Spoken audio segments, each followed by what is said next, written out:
Assalamualaikum warahmatullahi wabarakatuh. Selamat pagi anak-anak. Bertemu lagi dengan Ustazah Sulis. Kali ini kita akan membahas materi kelas 3 semester 2 ya. Tema 6, subtema yang keempat di pembelajaran yang kedua. Masih tentang penghematan energi ya.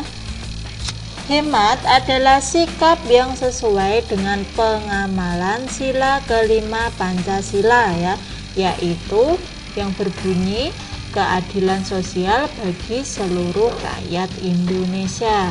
Contoh butir pengamalannya adalah tidak menggunakan hak milik untuk hal-hal yang bersifat pemborosan. Nah, sekarang kalian amati gambar berikut ini.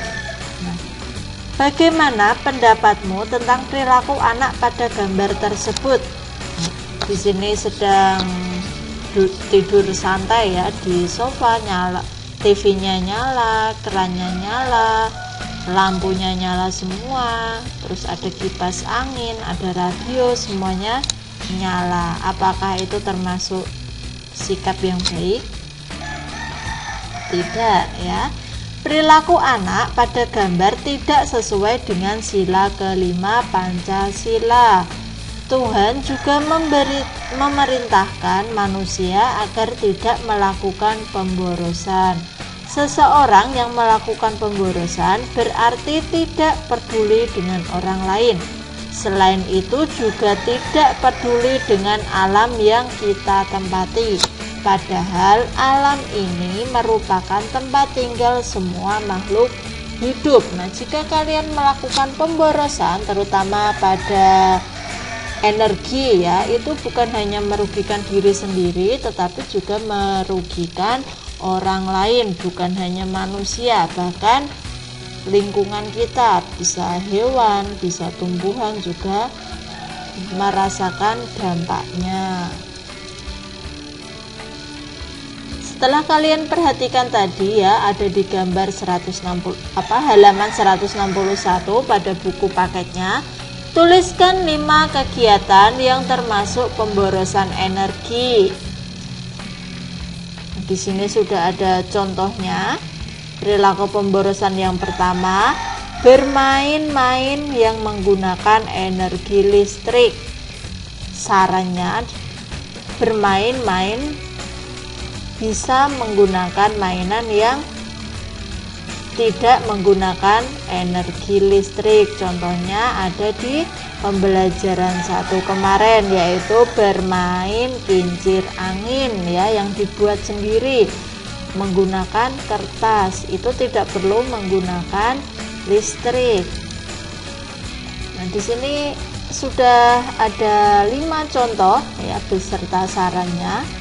Contoh perilaku pemborosan yang pertama, menyalakan televisi meski tidak ditonton. Itu adalah perilaku pemborosan. Lalu sarannya, mematikan TV jika tidak ditonton. Yang kedua, menggunakan kendaraan bermotor berlebihan. Saran yang tepat bisa dengan berjalan kaki atau naik sepeda jika bepergian jarak dekat. Yang ketiga, menyalakan keran air berlebihan. Sarannya, mematikan keran jika sudah penuh. Yang keempat, menggunakan kipas angin setiap hari tanpa henti. Itu perilaku pemborosannya. Sarannya, membuka jendela agar udara bisa masuk ya, agar kita bisa mendapatkan angin dari luar. Lalu yang kelima, menyalakan lampu di siang hari. Nah, kita bisa mematikan lampu di siang hari, itu sarannya. Bagaimana caranya supaya kita mendapatkan cahaya? Nah, kita bisa membuka pintu, membuka jendela ya, bisa memanfaatkan cahaya matahari untuk penerangan. Buatlah cerita berdasarkan gambar berikut. Tadi gambarnya, gunakan kata-kata berikut dalam ceritamu. Yang pertama ada kata hematnya, terus ada energi, pemborosan, kewajiban, listrik, dan juga energi alternatif. Nah, ini ada kata kuncinya ya yang harus kalian buat menjadi sebuah cerita, bisa 2 atau 3 paragraf ya. Kalau cerita semakin banyak semakin bagus. Gunakan kata-kata yang ada di dalam ini, di dalam kotak ya. Silahkan kerjakan di buku tulisnya masing-masing. Buatlah cerita ya, berdasarkan gambar berikut loh ya, berdasarkan temanya, berarti sesuai gambar. Kalian membuat cerita 2 atau 3 paragraf atau lebih juga boleh, menggunakan kata-kata yang sudah disediakan. Kegiatan berolahraga ada juga yang membutuhkan energi listrik. Salah satunya adalah kegiatan senam ritmik. Senam ritmik disebut juga senam irama. Senam irama adalah senam yang gerakannya diiringi irama. Irama tersebut dapat berupa musik atau hitungan. Irama dari musik membutuhkan energi listrik, sedangkan irama dari ketukan tidak membutuhkan listrik. Sekarang mari mencoba gerakan senam ritmik dengan ketukan. Lakukan tahapan gerakan berikut ini. Langkah yang pertama, caranya sebagai berikut. Berdiri tegap sambil memegang bola. Letakkan bola tepat di depan dada. Yang kedua, angkat kaki kiri sambil mengayunkan tangan ke sebelah kanan. Angkat kaki kanan sambil mengayunkan tangan ke sebelah kiri.